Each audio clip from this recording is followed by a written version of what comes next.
Good morning dear student, welcome to the way of solution number 1 study channel boost Bengal. আমি তোমাদের Dalton sir. তোমরা এখন পাচ্ছ GK dose থেকে ক্লাস নাম্বার 52, 52তম ক্লাস, এবং এখানে আমরা মিক্সড জিকে প্র্যাকটিস সেট আলোচনা করব। তো প্রত্যেকে যারা কানেক্ট আছো একটু দেখে রাখো আমাদের ক্লাস রুটিন কি আছে মে মাসের। এখানে আমার ক্লাস সকাল 1:30 থেকে তোমরা পাচ্ছ। আচ্ছা, আমাদের সমস্ত ক্লাস নোটিফিকেশন আমাদের ভেরিফাইড টেলিগ্রাম গ্রুপে পাবে এবং পেড কোর্স পাচ্ছ আমাদের TWS একাডেমি অ্যাপে। চলো আমরা প্রশ্ন আলোচনা শুরু করব। প্রত্যেকে যারা কানেক্ট হয়েছো অবশ্যই সেশনটি লাইক করো, শেয়ার করো, শেষ পর্যন্ত দেখতে থাকো। নিচের কোন নদীটি সিন্ধু নদের উপনদী নয়? দেখো, প্রশ্ন এখানে শেষ হয়নি, কন্টিনিউ আছে, এখানে গিয়ে এন্ড হয়েছে। তো পরীক্ষায় এই ধরনের প্রশ্ন পাবে, দেখবে সহজ প্রশ্ন ভুল হয়ে গেছে। সহজ প্রশ্নই ভুল যায়, কঠিন প্রশ্ন পরীক্ষায় দেখবে ভুল হয় না, কারণ তুমি কঠিন প্রশ্ন তো করবেই না। আর এই আফসোসটা তোমার থাকবে যে আস্তে আস্তে আস্তে আস্তে বাড়িতে তোমার কষ্ট হবে।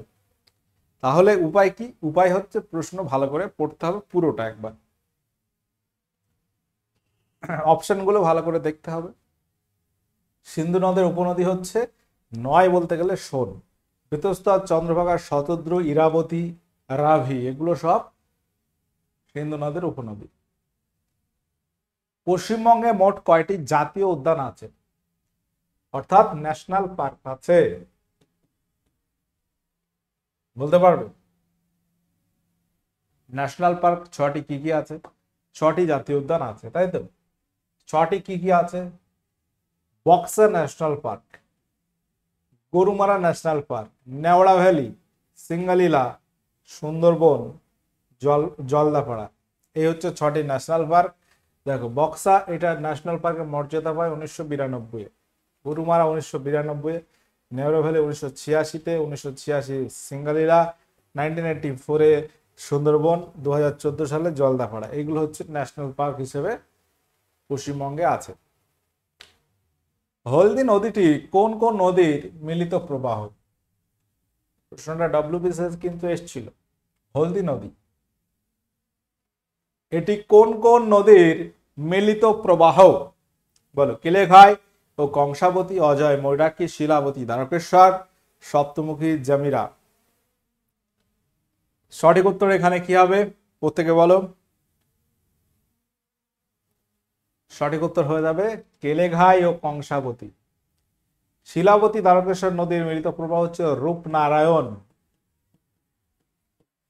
রূপনারায়ণ।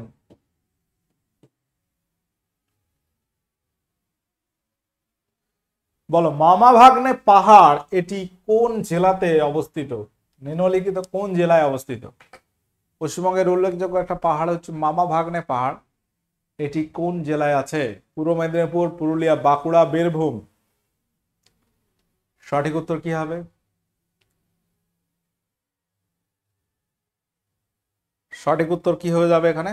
সঠিক উত্তর হয়ে যাবে বীরভূম।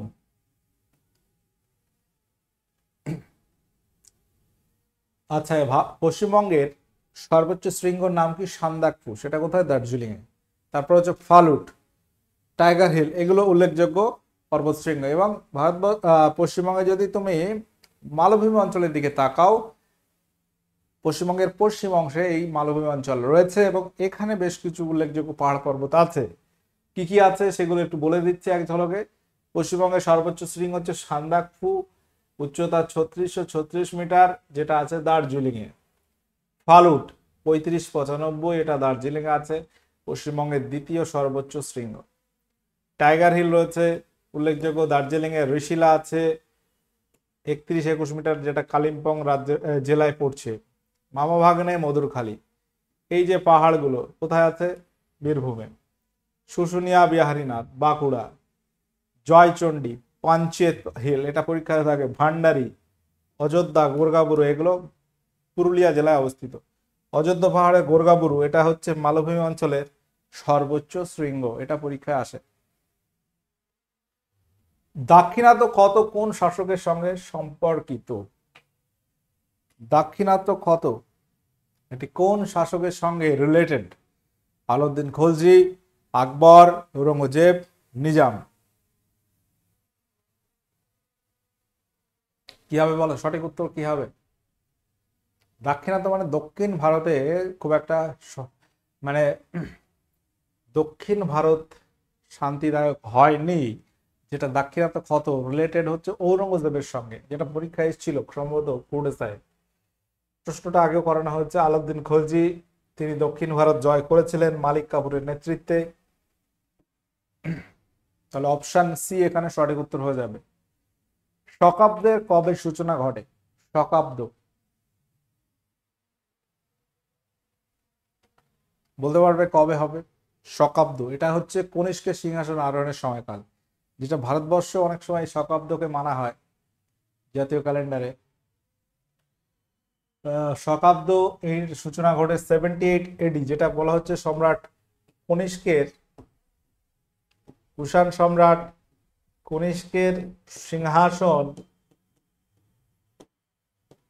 সিংহাসনে যেদিন বসেন আর কি, সিংহাসন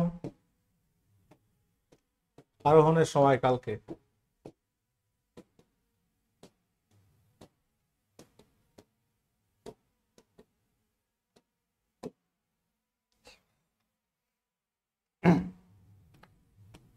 হর্ষাব্দ কবে চালু হয় বলতে পারবো? হর্ষাব্দ,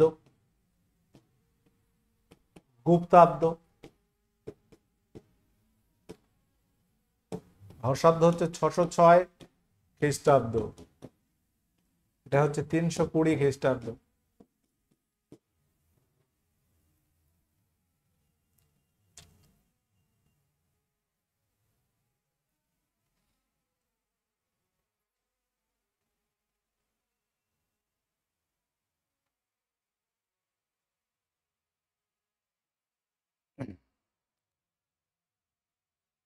ভারতের রাজধানী নতুন দিল্লি লর্ড আরউইন উদ্বোধন করেন কবে?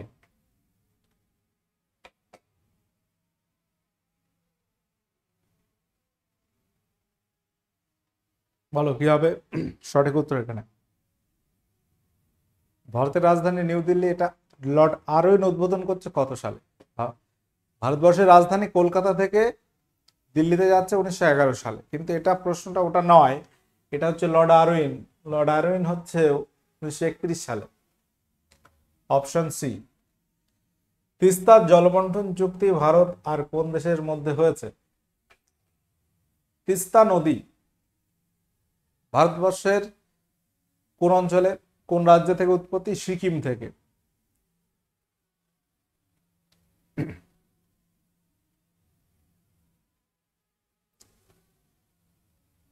তো সিকিম রাজ্যে উৎপত্তি, এবং তিস্তা যেটা সিকিম থেকে পশ্চিমবঙ্গ হয়ে বাংলাদেশে প্রবেশ করেছে। তো বাংলাদেশ এখানে হয়ে যাবে সঠিক উত্তর। চীন, নেপাল, ভুটান জড়িত নয়। পরিকল্পনা কমিশন কত সালে গঠিত হয়?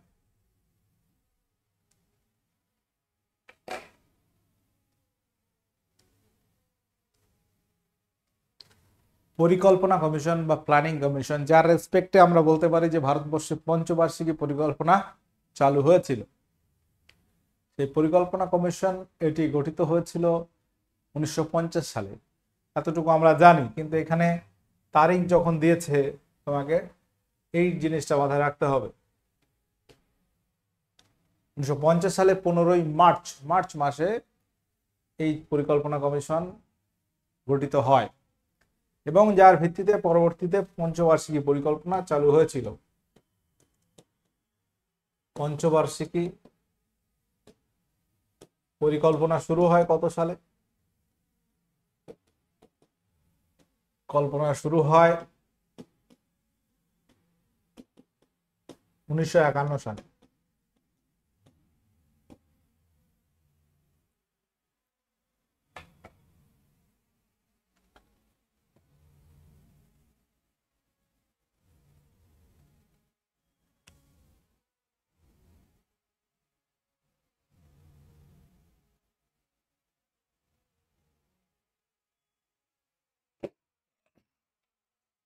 মায়ানমারের সর্বোচ্চ শৃঙ্গের নাম কি? সঠিক উত্তর হবে কাকাবো রাজি বা মাউন্ট কাকাবো, উচ্চারণটা এরকম হবে। ক্যালকাটা স্টুডেন্ট অ্যাসোসিয়েশনের সভাপতি কে ছিলেন?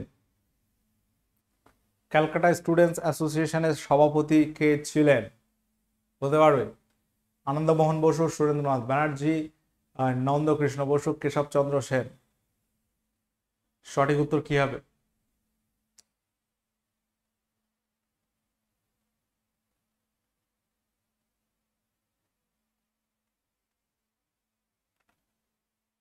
ক্যালকাটা স্টুডেন্ট অ্যাসোসিয়েশনের সভাপতি ছিলেন আনন্দমোহন বসু।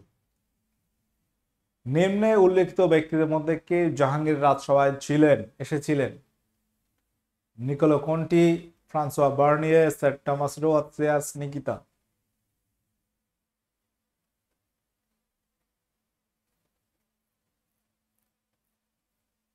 নিকোলো কন্টি বিজয়নগর সাম্রাজ্যে এসেছিল।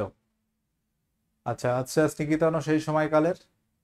স্যার টমাস রো, তার মধ্যে জাহাঙ্গীর রাজসভায় এসেছিল sir Thomas rho, William Hawkins, যাকে ইংলিশ খান উপাধি দিয়েছিলেন সম্রাট জাহাঙ্গীর, তার রাজসভায় কিন্তু এসেছিলেন।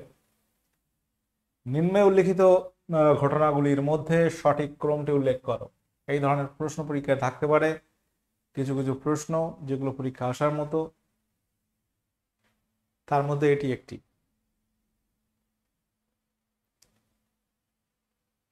ভারত ছাড়ো আন্দোলন কবে হয়? 1942 সালে। সিমলা অধিবেশন কবে হয়? 1945-এ। মন্ত্রী মিশন বা ক্যাবিনেট মিশন আসে 1946-এ। পুনা চুক্তি হয় 1932 সালে। তাহলে এখানে আমরা যদি সাজাই, প্রথমে আসবে 3 নাম্বার, তারপর আসবে 1 নাম্বার, তারপর 2, তারপর 4। ভারতে কোথায় প্রথম ফরাসি ঘাঁটি স্থাপিত হয়েছিল? ফরাসি।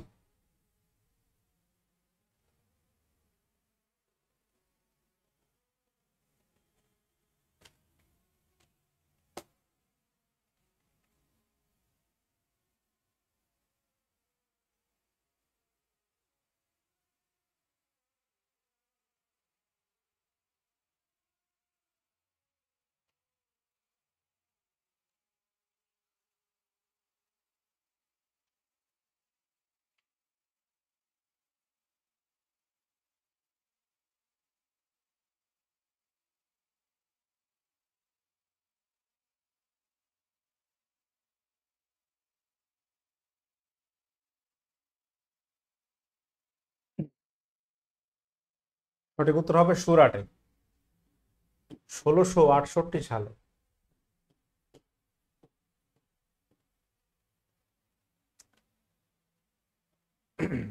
ভারতবর্ষে প্রথম ইউরোপীয়দের মধ্যে আসে কারা? পর্তুগিজরা।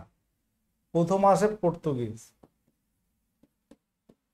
পর্তুগিজরা কবে আসে? পর্তুগিজ ভাস্কো ডা গামা আসে 1498 সালে। তাদের ঘাঁটি কোথায় ছিল বলতে পারবে? কোথায় এসেছিল পর্তুগিজরা? পর্তুগিজরা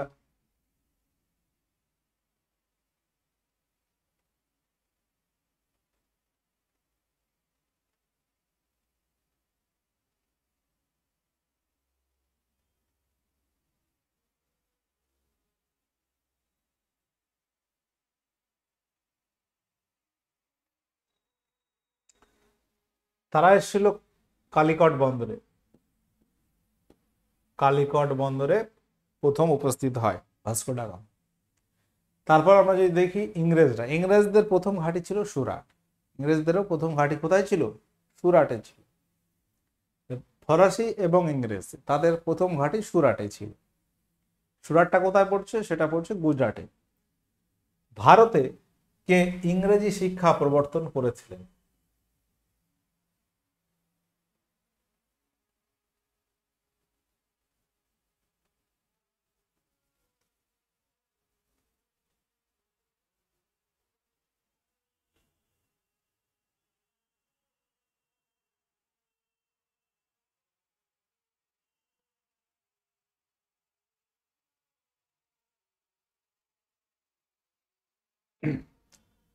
ইংরেজি শিক্ষা প্রবর্তন করেছিলেন লর্ড উইলিয়াম মেকেলে।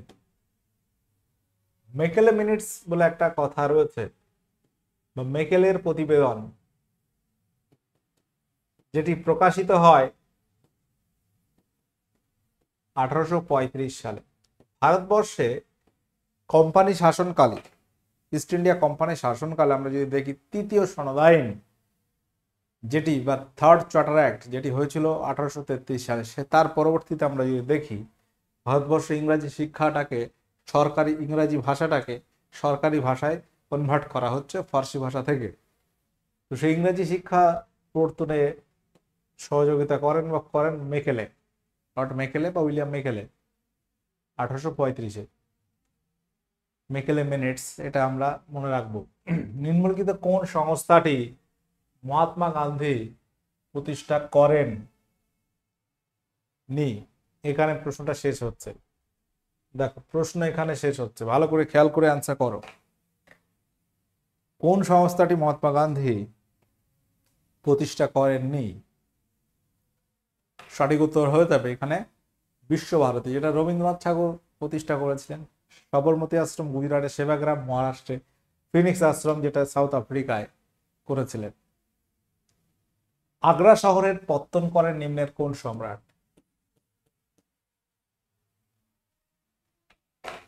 বলো সঠিক উত্তর এখানে কি হবে? আগ্রা শহর, যেটা বর্তমান উত্তরপ্রদেশে পড়ছে। আগ্রায় রয়েছে তাজমহল। আগ্রা শহরের পত্তন করেছিলেন, এটা হয়ে যাবে সিকিন্দার লোধি। অপশন বি সিকিন্দার লোধি এখানে সঠিক উত্তর হয়ে যাবে। তুগলক বংশের প্রতিষ্ঠাতাকে, তুগলক বংশের প্রতিষ্ঠাতাকে বলো। তো ভারতবর্ষের সুলতানি যুগে যদি 5টা সাম্রাজ্যের কথা বলি, তুগলক কত নম্বর? তুগলক আসবে তৃতীয় রাজবংশ। 1 নম্বর হচ্ছে দাস বংশ, দাস বংশ বা মামেলুক দাস বংশ বা ইলাবারি তুর্কি বংশ, একই কথা। সুলতানি যুগের প্রথম রাজবংশ হচ্ছে দাস বংশ। দাস বংশের পরে রয়েছে খলজি বংশ,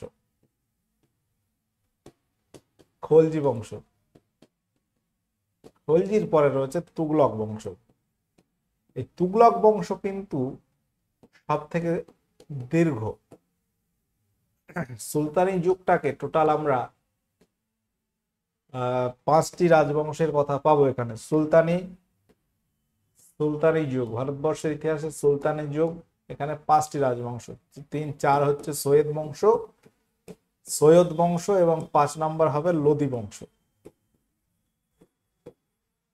তাহলে এই 5টির মধ্যে তুগলক বংশ এই সময়কালটা কিন্তু একটু দীর্ঘ। দাস বংশ হচ্ছে 1206 থেকে, একটু বলে দিই, 1290। এটা সব থেকে ছোট খলজি 1290 থেকে 1320। এটা 1320 থেকে 1413 ধরো, 1414 থেকে 1451, আর এটা হচ্ছে 1451 থেকে 1526 মুঘল সাম্রাজ্য পর্যন্ত। এর মধ্যে তুগলক বংশ সব থেকে বৃহৎ এবং গিয়াসুদ্দিন তুগলক হচ্ছে প্রতিষ্ঠাতা। গিয়াসুদ্দিন তুগলকের প্রকৃত নাম ছিল গাজী মালিক, তুগলক গাজী মালিক। তার সাম্রাজ্যের সময়কাল হচ্ছে 1320 থেকে 25। তারপর মোহাম্মদ বিন তুগলক 1325 থেকে 1351। তারপর ফিরোজ শাহ তুগলক 51 থেকে 87। ভারতের জাতীয় কংগ্রেসের প্রথম বিচ্ছেদ ঘটেছিল কোন অধিবেশনে? কত সালে হয়? 1907 সালে।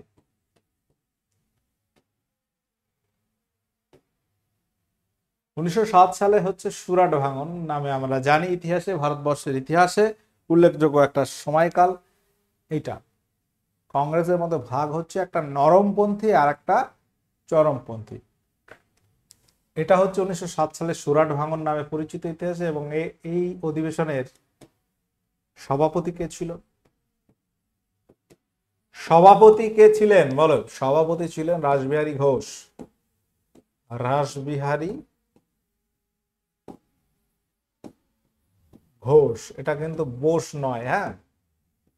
রাসবিহারী ঘোষ ছিল সভাপতি। ভারতীয় জাতীয় কংগ্রেস থেকে আরেকটা প্রশ্ন, প্রথম মহিলা সভাপতি কে ছিল? এটা পরীক্ষায় কিন্তু প্রচুরবার এসছে, অনেক সময় এটা তোমাদের কনফিউশন হয়।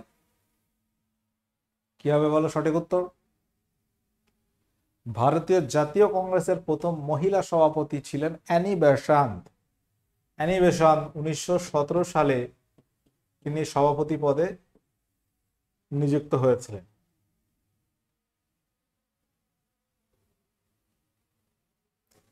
আচ্ছা, সরোজিনী নাইডু 1925 সালে হয়েছিল। অ্যানি বেসান্ত জন্মগত ভারতীয় নয়, তিনি ছিলেন আয়ারল্যান্ডের, আয়ারল্যান্ড থেকে আয়ারল্যান্ডের নাগরিক ছিলেন। যাই হোক, তো সরোজিনী নাইডু হচ্ছে প্রথম ভারতীয় মহিলা যিনি জাতীয় কংগ্রেস সভাপতি হন, প্রথম ভারতীয়, কিন্তু প্রথম মহিলা নয়, প্রথম ভারতীয় মহিলা হবে। অ্যানি বেসান্ত প্রথম মহিলা সভাপতি জাতীয় কংগ্রেসের। বর্তমানে আমাদের TWS একাডেমি অ্যাপে যে ব্যাচগুলো অলরেডি চলছে তার মধ্যে এইগুলো আছে উল্লেখযোগ্য, তোমরা এখানে দেখে নাও। এর সাথে সমাধান নামক একটা ব্যাচও চলছে, রিলের ব্যাচ নতুন আছে, SSC MTS ফাউন্ডেশন ব্যাচ রয়েছে একটা।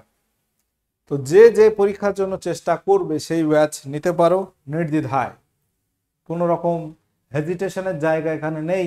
কমপ্লিট ক্লাস থাকবে, কমপ্লিট প্রিপারেশন পাবে। বলো চিরসবুজ বিপ্লবের জনক কে? চিরসবুজ বিপ্লব অর্থাৎ এভারগ্রিন রেভলিউশন,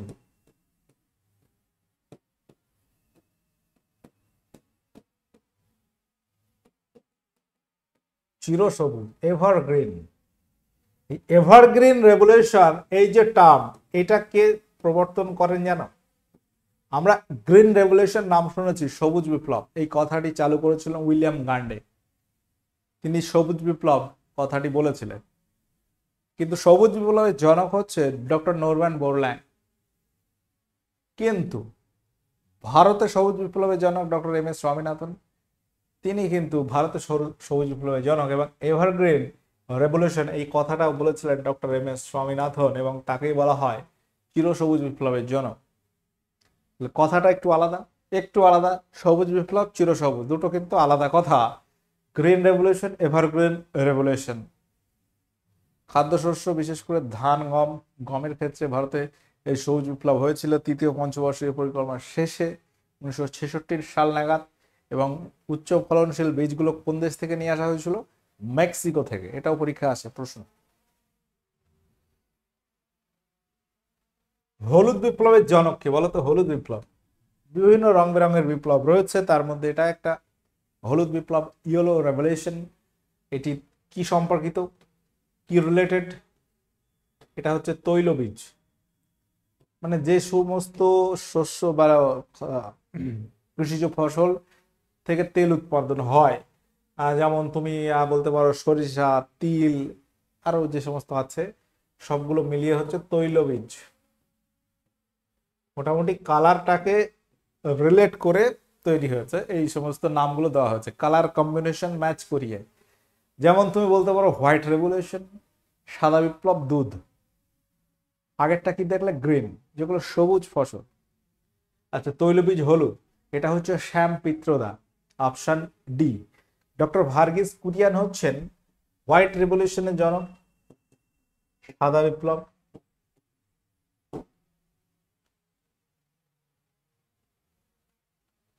বলো গোলাপি বিপ্লবের জনক কে? গোলাপি পিঙ্ক রেভলিউশন, দারুণ প্রশ্ন। পিঙ্ক মানে পিঙ্ক কালার মানে হচ্ছে গোলাপি কালার, তাই তো? এর সঙ্গে তুমি মেলাও, কি হবে? পেঁয়াজ হবে। চিংড়ি, চিংড়িটাও তুমি রান্নার পরে দেখবে পিঙ্ক, অনেকটা ওই টাইপের এটা ধরা হয়। পিঙ্ক রেভলিউশন মানে তুমি বলতে পারো পেঁয়াজ, পেঁয়াজ ও চিংড়ির সঙ্গে এটা জড়িত। এই উৎপাদন বৃদ্ধি, রেভলিউশন মানে একটা বিপ্লব, অর্থাৎ এই সমস্ত খাদ্যশস্য উৎপাদনে একটা একটা সময় সরকার নজর দিয়েছে এবং এটা ভারতবর্ষে খুব ফুলে ফেপে উঠেছে। ওকে, এর উপরে নজর দেওয়া হয়েছে এবং যেটা উৎপাদন বৃদ্ধি মানে উৎপাদন বৃদ্ধি মানে কি, ভালোই বৃদ্ধি, এটাকে রেভলিউশনের পর্যায়ে নিয়ে গেছে। এবং তাদের জন্য বেশ কিছু ব্যক্তিত্ব যারা কি করেছে সেটা নিয়েই কাজ করেছে। গোলাপী বিপ্লবের জনক বলা হচ্ছে দুর্গেশ প্যাটেলকে। কাকে বলা হচ্ছে? দুর্গেশ প্যাটেলকে। আচ্ছা, এবার প্রশ্ন হচ্ছে, এখানে আমরা বিশাল তেওয়ারির নাম পাচ্ছি, যিনি হচ্ছে রেড রেভলিউশনের সঙ্গে জড়িত। তাকে বলা হয় লাল বিপ্লবের জনক। লাল মানে হচ্ছে লাল কালারের হয় মাংস এবং টমেটো, মাংস ও টমেটো।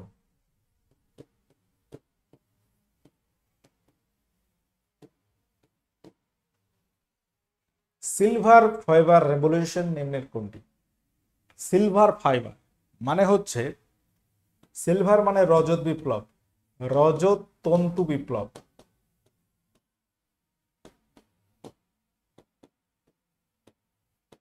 ঠিক আছে, রজত তন্তু মানে এটি কিসের সঙ্গে জড়িত?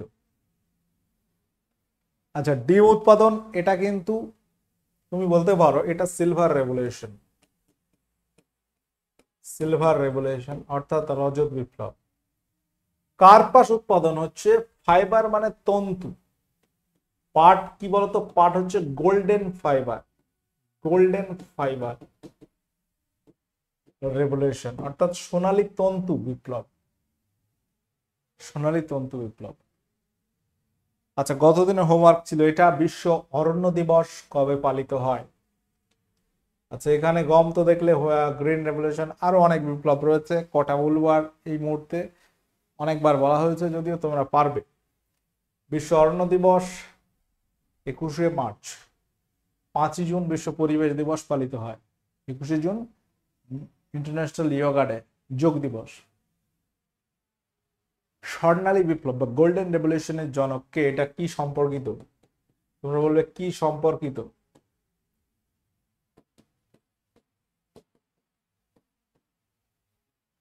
এটা তোমাদের আজকে হোমওয়ার্ক থাকলো। এবং আউট অফ 26 তোমাদের স্কোর কত হলো কমেন্ট করে একটু জানাবে। এবং যে ক্লাসগুলো চলছে করতে থাকো, আমাদের ফ্রি ক্লাসগুলো পাচ্ছ এই দুটি চ্যানেলে, সাবস্ক্রাইব করে নিও যারা নতুন আছো, নোটিফিকেশন অল করে রাখো। এবং TWS একাডেমি অ্যাপে আমাদের পেড কোর্স করানো হচ্ছে, প্রত্যেকে যারা কানেক্ট আছো আর যে পরীক্ষা প্রস্তুতি নিচ্ছ ভালো করে নাও, পড়াশোনা করতে থাকো এবং বিজ্ঞপ্তির অপেক্ষা করে পড়াশোনা শুরু করো না, এখন শুরু করে দাও, কারণ বিজ্ঞপ্তি যখন আসবে আসবে, তুমি পড়াশোনাটা কন্টিনিউ রাখো, 1 বছর ভালো করে পড়ো, কন্টিনিউ একটা ধারাবাহিক দৈনিক 5-6 ঘন্টা তুমি পড়তে থাকো সময় করে। 1 ঘন্টা ম্যাথ করো, 2 ঘন্টা জিকে পড়ো, 1 ঘন্টা ইংরাজি পড়ো, 1 ঘন্টা অন্যান্য বিষয় সায়েন্স বা ওটাটা পড়তে থাকো, দেখবে তুমি ঠিক জায়গায় পৌঁছে যাচ্ছ। মিনিমাম 1 ঘন্টা ম্যাথ করতে হবে, 1 ঘন্টা রিজনিং করো, পাশাপাশি 2 ঘন্টা জিকে পড়ো, 1 ঘন্টা ইংরাজি পড়ো। জিকের মধ্যে তুমি হয়তো কোনোদিন ইতিহাস পড়লে, কোনোদিন ভূগোল, কোনোদিন সায়েন্স পড়লে, আমাদের ফ্রি ক্লাস রয়েছে, পেড কোর্স রয়েছে, সব রকম ফ্যাসিলিটিস রয়েছে, এই প্র্যাকটিস সেটগুলো করো, এতেও অনেক মাইন্ড সেট হয়, এতেও তুমি পরীক্ষায় কেমন প্রশ্ন আসে সেই রকম ধারণা পাচ্ছ। একটা পরীক্ষায় কোনো প্রশ্ন ভুল কিভাবে হয়, এই অ্যান্সার করতে করতে তোমার কিন্তু ভুলগুলো ধরা পড়বে। ঠিক আছে, অনেক প্রশ্ন জানা জিনিস ভুল হয়ে যায়, সেগুলো সলভ এই প্র্যাকটিস সেটের মাধ্যমে কিন্তু করা সম্ভব। ঠিক আছে, তাহলে তুমি পড়তে থাকো। আমি বলবো 1টা বছর তুমি খুব, যারা নতুন আছো তাদের বলছি, যারা পড়ছো আগে থেকে ঠিক আছে পড়তে থাকো, ধারাবাহিকতাটা বজায় রাখো, লেগে থাকো, কারণ এটা তো একটা মানে কি বলবো, এটা একটা কি অনিশ্চিত ব্যাপার আছে, কারণ আজকে পরীক্ষা হবে, রেজাল্ট দেবে অনেক পরে, তারপর সিলেকশন হতে হতে একটা লেন্দি টাইম, মানে একটা লং টাইম, যে সময়টা তোমাকে ধৈর্যটা ধরে রাখতে হবে, ধরে রাখতে পারলেই সফলতা পাবে। ঠিক আছে, হতাশ হয়ে যারা ছেড়ে দেয় তারা হয় না, হয়তো একটুর জন্য হলো না, তারা হতাশ হলে হবে না, চলার পথে এরকম হবে, নানান রকম বাধা বিপত্তি আসবে, সেগুলো পার করে তোমাকে যেতে হবে ফাইনাল ডেস্টিনেশনে। ঠিক আছে, এগুলো আসবে, কোনো রকম হতাশ হওয়ার বা মন খারাপ হওয়ার কিছু নেই, চলার পথে এরকম হতে পারে। তো তোমাকে টার্গেট ঠিক রাখতে হবে এবং সেই জায়গায় তোমাকে যেতে হবে, এতটুকু মেন্টালিটি রাখো, চেষ্টা করো, নিশ্চয়ই তুমি সফল হবে। ঠিক আছে, সকলে ভালো থাকো, সুস্থ থাকো, ওকে, টাটা, বাই।